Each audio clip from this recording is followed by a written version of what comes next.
Hi everyone and welcome to Truth Over News. As some of you may know, we've long been researching both the missing Trump binder and the declassification games that have been played by the DOJ, particularly in relation to Trump's ongoing document cases. We've always found ourselves pretty much convinced that NARA and elements of the DOJ were actively conspiring against Trump almost from the get-go.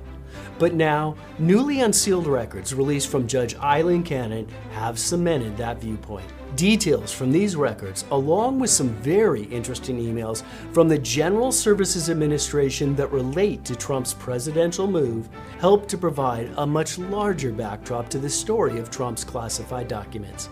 They actually tell two parallel stories: concern from the DOJ and the Biden administration over Trump's likely possession of a copy of the declassified binder, and an ongoing effort to effectively entrap Trump in a classified documents case. Although it's taken a bit of time, it's all coming together now.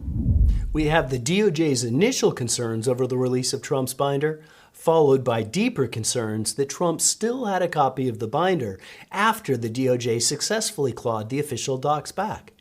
Meanwhile, there was a parallel track of career bureaucrats who understood which documents should ultimately be in Trump's possession, while recognizing that those very same documents were still entangled at the General Services Administration, or GSA, for future shipment to Mar-a-Lago. This explains why Gary Stern, General Counsel of the National Archives, was so plugged into the material originally in Trump's possession, and why these same officials, in tandem with the Biden White House, set out in pursuit of Trump for documents he didn't yet have in his possession. It was all a big setup, with the goal of getting that extra copy of Trump's declassified binder, while simultaneously entrapping Trump for documents that were actually being packed and awaiting shipment to Mar-a-Lago at the GSA. This story actually begins at the end of the Trump administration. As newly released court documents note, toward the end of Trump's term, a career official in the White House Office of Records Management expressed concerns to the National Archives and Records Administration, or NARA, that there were presidential records in the White House residence that had not been transferred to the White House Office of Records Management. At the same time that this career bureaucrat was complaining to NARA, Trump was preparing his binder of declassified documents for public release. At Trump's request, the DOJ provided the White House with a binder of materials related to the FBI's Crossfire Hurricane investigation. The transfer had been delayed because the FBI was objecting to the release of these documents, since the binder contained embarrassing information about the Bureau's officials and the government's conduct in the case. As this was ongoing, Trump's chief of staff, Mark Meadows, informed journalist John Solomon of the pending declassification and told him that the records would be made available before President Trump left office on January 20th. But as Solomon's staff began examining parts of the binder, they received a call from the White House asking that the documents be returned because the White House wished to make some additional redactions to unclassified information under the Privacy Act. Which is strange, because as Solomon's filing notes, according to the DOJ, the Crossfire Hurricane binder was not subject to the Privacy Act. This unexpected decision led to the document's sudden return to the White House. Meadows promised Solomon that he would receive the revised binder, but this never occurred, because on January 20th, 2021, Meadows sent the binder back to the DOJ, where the Attorney General was supposed to add additional redactions and then publicly release it. The documents, of course, were never returned, and they reside within the DOJ to this day.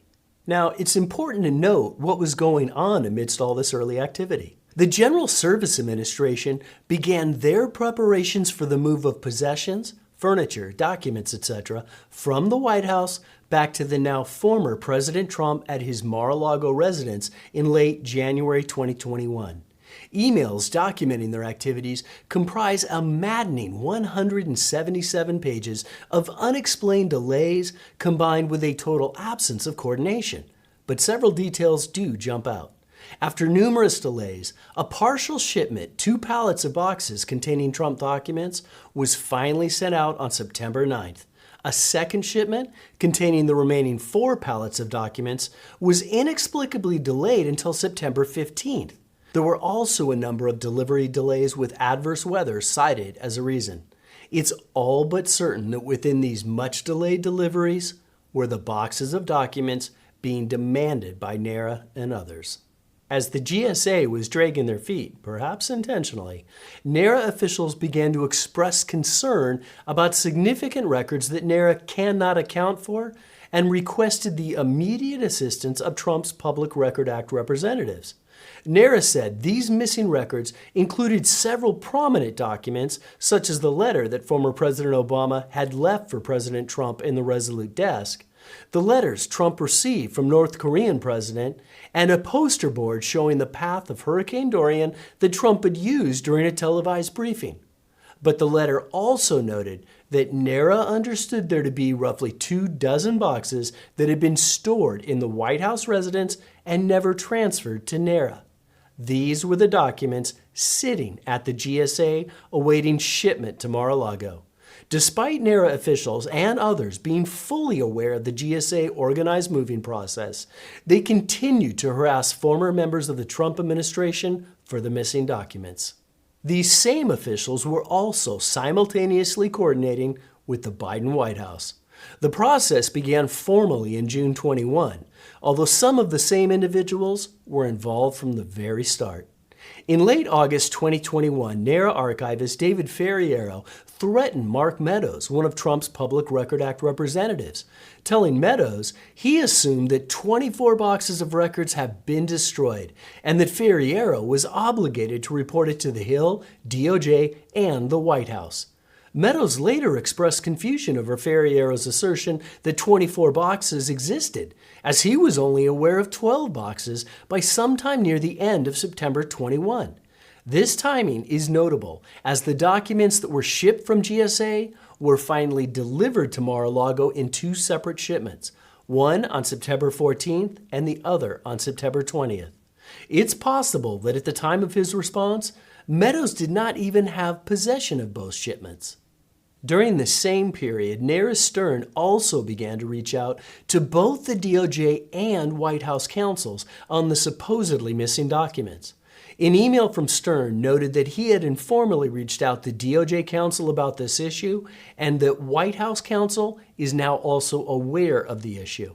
Trump ultimately sent NARA 15 boxes of documents on January 17, 2022.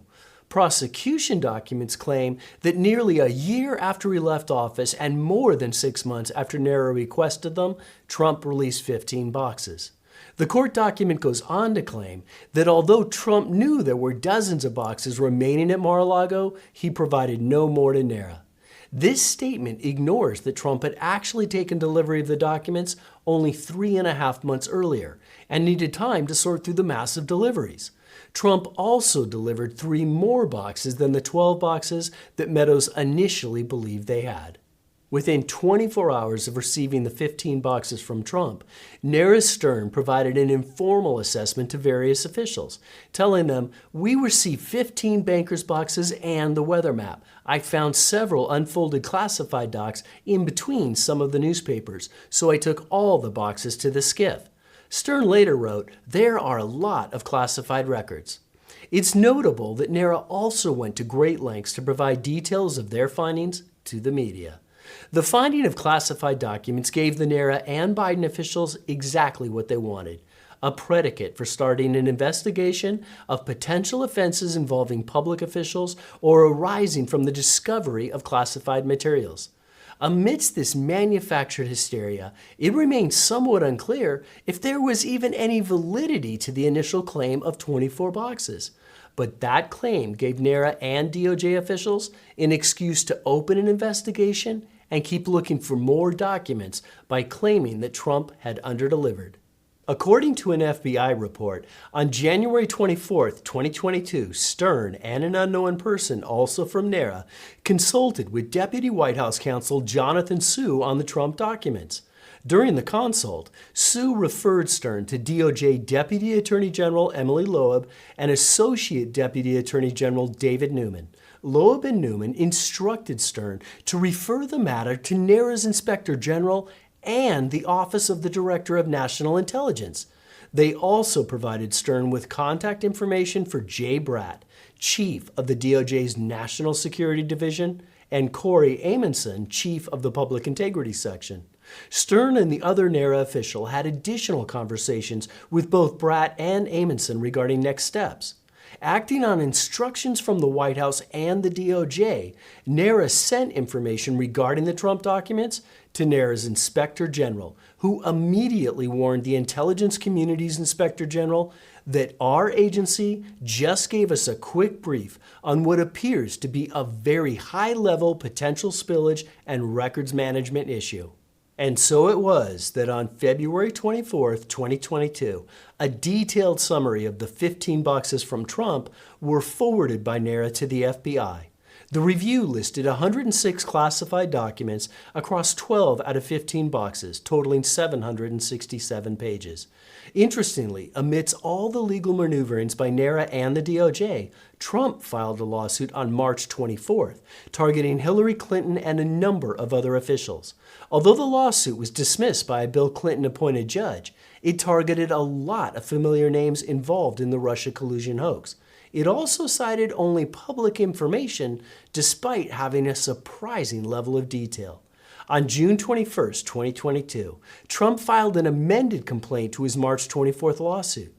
The amendments included a large number of details that weren't in the original complaint and expanded its scope to include actions taken by CIA officials such as John Brennan, and also included new information from Special Counsel John Durham's investigation.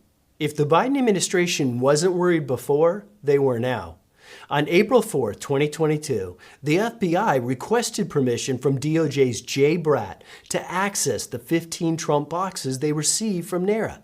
On May 11th, a federal grand jury issued a subpoena to Trump, seeking the production of all documents with classification markings in his possession. And on August 8, 2022, these events culminated when Trump's Mar-a-Lago was raided by the FBI.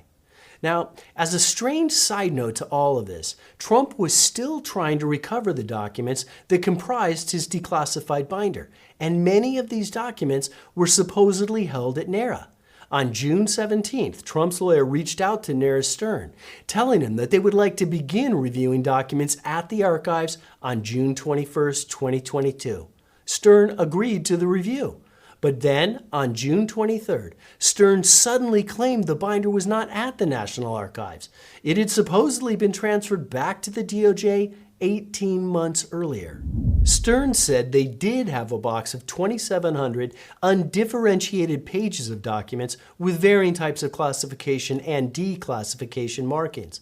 But Stern said that because the National Archives could not ascertain the classification status of any information in the box, it would treat the entire contents as top-secret, sensitive, compartmented information. Then, on July 12th, Stern suddenly claimed these documents were now unavailable, as they were supposedly subject to a FOIA lawsuit and were unavailable for the mandatory declassification review procedures under the Presidential Records Act. Then, on August 17, 2022, following the FBI raid on Mar-a-Lago, Stern claimed that the bulk of the binder was, for some unstated reason, intended to remain with the DOJ. Trump's official binder of declassified documents remains hidden within the DOJ to this day. Thanks for joining us on today's episode of Truth Over News.